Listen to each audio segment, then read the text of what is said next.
Dans l'assemblée des saints, assoiffé je me tiens, que ton onction descende sur moi. Conscient que mon destin est dans le creux de ta main, que ton onction descende sur moi. Je suis disposé, assoiffé, que ton onction descende sur moi. Je suis disposé, assoiffé, que ton onction descende sur moi.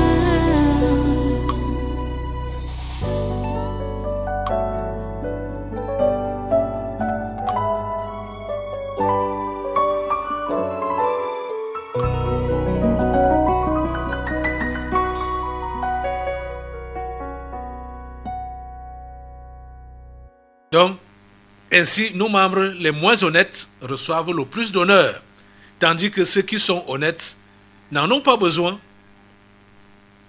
Dieu a disposé le corps de manière à donner plus d'honneur à ceux qui en manquaient, afin qu'il n'y ait pas de division dans le corps, mais que les membres aient également soin les uns des autres. Pas de division dans le corps. Le corps ne doit pas être divisé. Parce que tu ne peux pas faire ceci, tu dis, bon, je ne suis pas du corps, ou parce que l'autre ne peut pas faire, tu dis, bon, tu l'exclus du corps. Non. Chacun doit se placer à sa place. Chacun doit se mettre à sa place. Chacun doit se mettre à sa place. Le verset dit, si vous êtes le corps de Christ, vous êtes ses membres, chacun pour sa part. Chacun pour sa part. Tous membres du corps de Christ, mais chacun pour sa part. Voilà ce qui nous est dit. On ne doit pas s'improviser là où nous ne sommes pas appelés. On ne doit pas faire ce que nous ne sommes pas appelés à faire. Ce qui ne nous est pas donné à faire. Ne faisons pas ça. Je parlais de Uza l'autre jour. Uza a fait une bonne œuvre, mais il n'était pas indiqué que ce soit lui qui fasse ça. Cela lui a valu la mort prématurée. Ça lui a valu la mort alors que ce n'était pas un péché, un péché en tant que tel. C'était juste péché parce que ce n'est pas ça que la parole de Dieu avait indiqué. Donc, sauver l'arche de Dieu qui veut tomber parce que c'est balancé par le chariot, ce n'était pas vraiment un péché. L'intention n'était pas mauvaise. L'intention n'était pas mauvaise. Même l'acte n'était pas mauvais. Mais, ce n'est pas lui qui devait faire ce travail. Et il a fait.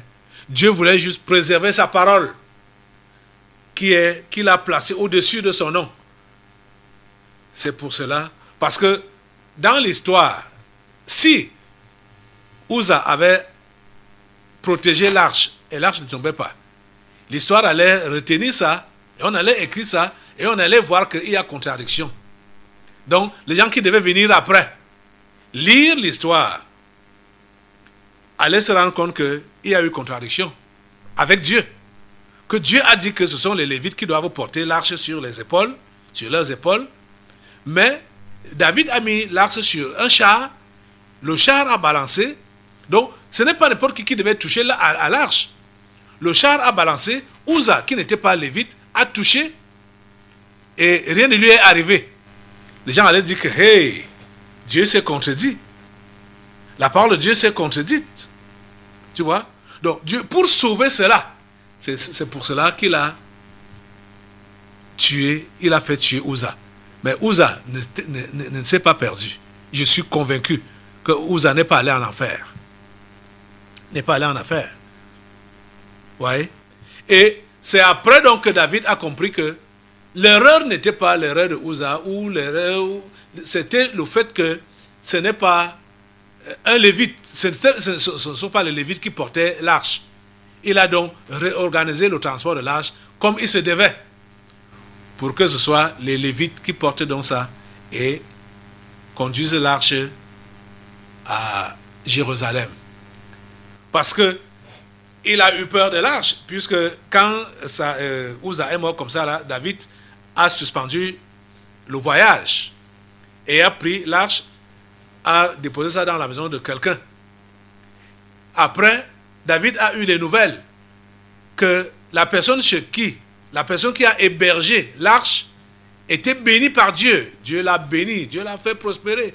David dit, donc ce n'est pas... ce coffre n'est pas une malédiction en soi. Comme ça a tué Uzala. Ça ne va pas nous exterminer. Donc c'est là donc il reconsulte donc les Écritures et se rend compte qu'il n'a pas fait comme il fallait faire.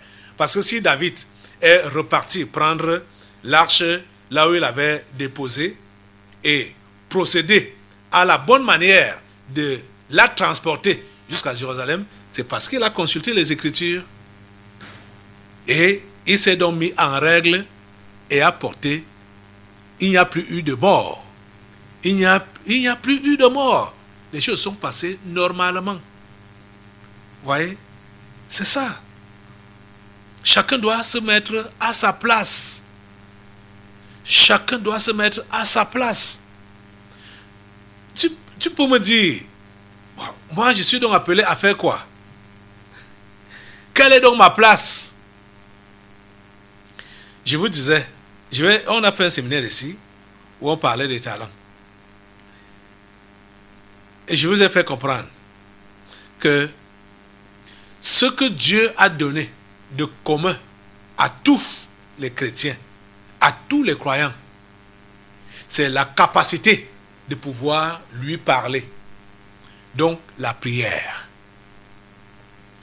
Et si tu te mets donc dans la prière, donc, puisque la prière c'est quoi? La prière, c'est juste s'appuyer sur Dieu. Je peux définir la prière de cette manière, s'appuyer sur Dieu. Puisqu'on sait qu'on ne peut rien par nous-mêmes, on ne peut rien par notre force, personne ne peut rien par sa force, par lui-même. Donc, la prière, c'est juste s'appuyer sur Dieu. Donc, lui remettre tout ce que tu as comme projet et tout ce qui se passe autour de toi, tout ce qui se passe à l'église, ça dit s'appuyer sur lui. Donc, lui remettre ça. Que Dieu, toi-même, prends soin de tel aspect, tel aspect, tel aspect, tel aspect. Ça là, c'est commun pour tous les chrétiens. Et c'est même par là que le ministère de tout un chacun commence. Par la prière. Parce que c'est en étant donc en communion avec Dieu que Dieu te montrera la suite. Ce que tu es appelé à faire par la suite. Et déjà, vous êtes beaucoup aidés ici à l'église. À ce niveau-là, au niveau de la prière, vous êtes beaucoup aidés. Comment? Parce que il y a des documents de prière qui sont à votre disposition, comme celui-ci, couverture de prière. Pour l'onction surnaturelle des miracles. Voilà. Et à chaque culte, comme celui-ci même qui est en train de se dérouler là, il y a des sujets de prière qui sont élaborés et qui sont à la disposition de quiconque veut les prendre pour continuer à prier. À chaque culte, à chaque séminaire. Donc, tu vas même donc peut-être dire que tu ne sais pas quoi faire ou tu ne sais pas comment formuler les prières, et déjà même, ce n'est pas indiqué qu'un enfant de Dieu sache, du moins je veux dire, qu'un enfant de Dieu dise qu'il ne sait pas prier. Ce n'est pas indiqué. Ce n'est pas un bon témoignage. Es-tu donc enfant de Dieu et que tu ne sais pas prier? Donc, quand on a vu ce séminaire, ça parlait des talents que Dieu a donnés. Et la Bible nous a dit qu'il a donné la mine à chacun. Tout le monde avait une mine. Là, on comprend qu'il a mis tout le monde au même pied d'égalité. C'est alors dans le domaine de la prière. Tout le monde est mis au même pied d'égalité. Tout le monde a ce talent-là pour commencer. Les autres se développent après. Parce qu'il y a le talent donc, des mines là. Et je veux dire, la parabole des mines et la parabole des talents. Mine, chacun a reçu une mine, une seule. Donc, et tous ont été donc mis au même pied d'égalité. Mais on s'est rendu compte que certains ont développé leur mine alors que d'autres les ont enterrés. Pour les talents, c'est ça qui est comme dans les dons. La Bible précise qu'on a donné à chacun selon sa capacité. Pour les talents, chacun selon sa capacité. On sait, et Dieu même le sait, que tout le monde n'a pas les mêmes capacités. Et c'est lui qui nous a fait comme ça, différemment. Donc, les amis, j'aimerais vraiment que vous puissiez comprendre que c'est important pour chacun d'entre nous de se mettre à sa place. C'est important. Pour ceux qui ont le complexe d'infériorité, ça ne devrait pas exister. Ce que vous avez là, le peu que vous avez là, Dieu vous a donné ça parce qu'il savait que c'est votre capacité. Mettez ça seulement à son service. Donc, pour savoir le reste des talents qu'on pourrait, qui pourraient être cachés en nous là, commençons par le talent commun. Commençons par la mine commune, qui est donc la prière, l'intercession. Commençons par là. Et vous allez voir comment les autres vont se lever. Les autres aspects où nous devons être utiles nous seront montrés. Mais tout commence par la prière. Donc la communion avec Dieu. Parler avec Dieu, échanger avec Dieu. Donc la prière, et la prière va être suivie ou bien meublée par la lecture de la Bible. Voilà la base de la chrétienté. Parce que quand tu pries, tu lis la Bible, tu vas prier conformément à la volonté de Dieu. Parce que tu ne vas pas prier des choses qui ne sont pas conformes à la Bible et Dieu va t'entendre. Tu perds ton temps quand tu pries des choses qui ne sont pas conformes à sa volonté. Et pour connaître sa volonté, il faut aller dans sa parole. Sa volonté est dans sa parole, dans la Bible. Et forcément, tu vas découvrir les autres choses. Donc voilà, pour commencer l'entretien avec Dieu dans la prière, la lecture de la Bible qui va te permettre donc de comprendre dans quel aspect, dans quel domaine il faut prier, il faut orienter tes prières. Mais autre chose qu'il faut ajouter à la lecture et même à la prière, c'est l'obéissance. L'obéissance.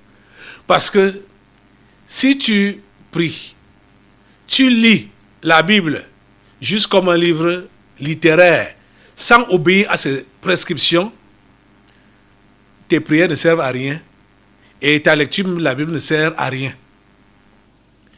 Plusieurs parmi vous, si vous lisez la Bible, et si vous lisiez la Bible, vous êtes enseigné, comme vous l'êtes maintenant là. L'enseignement de la Bible, sans mettre en pratique ce qu'on vous enseigne. Vous dites que vous priez. Votre prière ne sert à rien. Vous lisez la Bible. Vous ne mettez pas en pratique ce que vous lisez.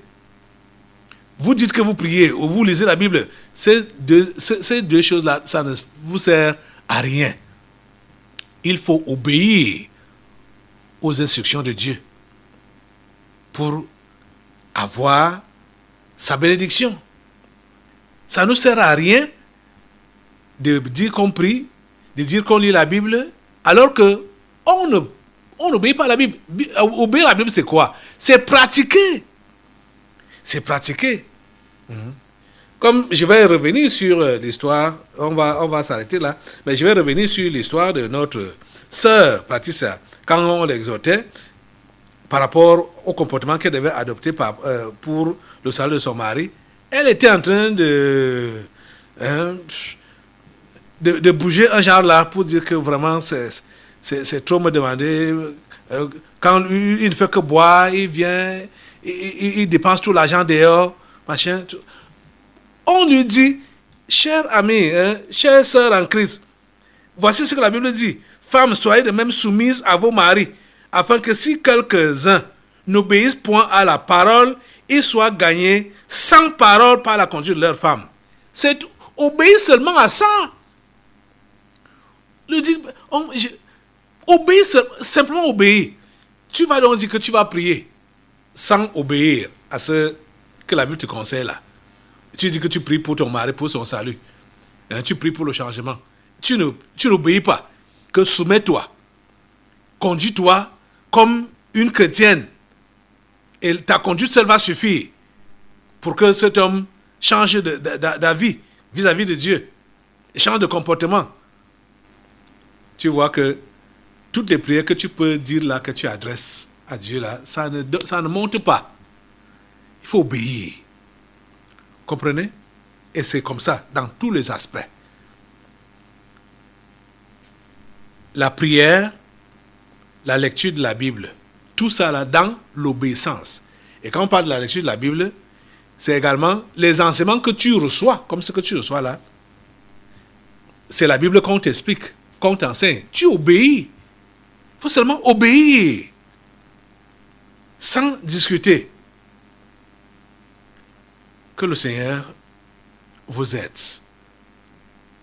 à vous placer à votre place dans son Église et à jouer le rôle que vous êtes appelé à jouer pour la gloire de son nom miraculeux. Lève-toi pour la prière. Prie Dieu maintenant pour lui demander la grâce de mettre au service des autres et à son service le talent, le don, la grâce qu'il t'a donné. De ne pas me négliger si tu estimes que c'est moindre et de ne pas te glorifier si tu estimes que tu as beaucoup reçu. Tu n'as rien inventé. Tout te vient de Dieu. Tout nous vient de Dieu.